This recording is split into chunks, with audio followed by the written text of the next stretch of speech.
what we have is the continued sophistication and takeover of our democratic systems in order to turn them into undemocratic systems, in order to overturn results that a party in power may not like. And your concern is that we will look like what nation? Any nation in particular?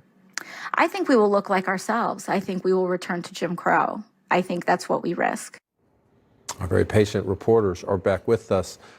Tia Mitchell, we will look like ourselves, a return to Jim Crow. This is a giant debate in the country. It's a debate that divides the parties. Republicans say what we're doing at the state level is not what Democrats say of it. But she is saying there that she views this as a return to essentially legalized segregation, where states pass laws that punish people of color.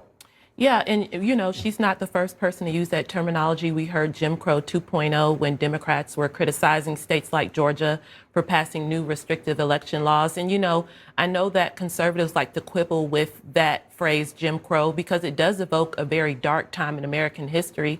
But the truth is, you know, eventually the history books will call this era something. They may not call it Jim Crow 2.0, but if our democracy continues to allow laws to be put in place that undermine our election system, that undermine equal justice for all, the way our country was supposed to be built upon, then it will lead into an era that may be a dark time that is, again, marked in our history book. And the giant challenge, because we're in an election year, for those who oppose these laws, is they have to deal with what happened. These laws, there's 19 states.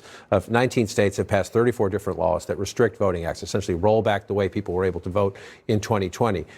And so listen here, this is Judge Lena Hidalgo, Harris County, Texas, the Houston area, saying, you know, I don't like this, but there's an election in my state this year, we got to figure our way through it. All of this is premised on the same idea that inspired people to storm the Capitol on January 6th. That the election was stolen, that elections are rampant with fraud. And that weakens the core of our democracy. And of course, we'll educate. It's just that this is part of a bigger problem, and it has to do with suppression and with weakening democracy.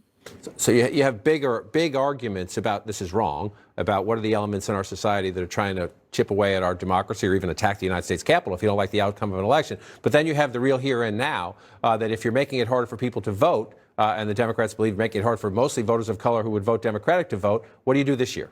I mean, this is why there was an urgency among Democrats on Capitol Hill, even, you know, as early as middle of last year to pass measures in Congress that would basically overturn some of these state level restrictions. Obviously, we saw these efforts go into as recently as January when those efforts failed in the Senate. And now, if any action is coming from Washington, it's mostly going to settle or focus on executive actions by the Justice Department, by the Biden administration. But there is certainly a challenge here for Democrats ahead. And I've had Democrats tell me quite privately that, that they may not be able to out-organize these laws. And they are concerned that kind of the rhetoric about how restrictive these measures are may depress their own voters. And they're trying to get out beyond that. But certainly as the nominating contests begin and we get into election season, officially starting next month, it's certainly going to be a major hurdle for Democrats here. But they're voting in Texas already for the primary. I mean, and they're already seeing record rejections of those ballots based on some of the new voter ID laws.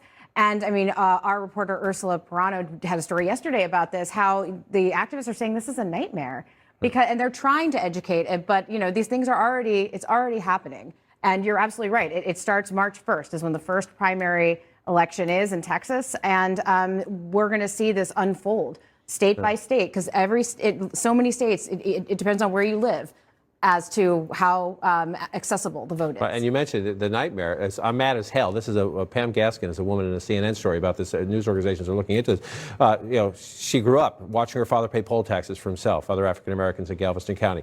These are the things we fought 60 years ago, 50 years ago. We're still fighting them. It's not right. In her case, she said she downloaded a form. It was an old form. Then she filed the new form and was told she had the wrong driver's license number because she had moved at one point.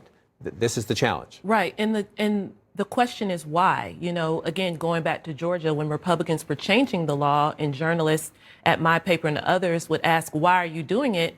They really didn't have a clear reason, you know, and it often seemed to go back to misinformation and disinformation by people who did not want to accept that Donald Trump is no longer president. So we're making it harder for people to vote. And a lot of times The people who are most affected are voters of color, they're younger voters, they're newer voters, they're less frequent voters. But why? And that is, I think, what the question will be and what history will judge us on. Right, the history will judge, but to the why part, there is zero prospect now, right, of Washington passing any legislation before this year's elections to change any of this. There's a smaller electoral college count act maybe, but nothing else, right? Right. I mean, and that doesn't go into effect until the actual counting of the electoral votes. So. All right. Appreciate your time today on Inside Politics. Appreciate our patient reporters.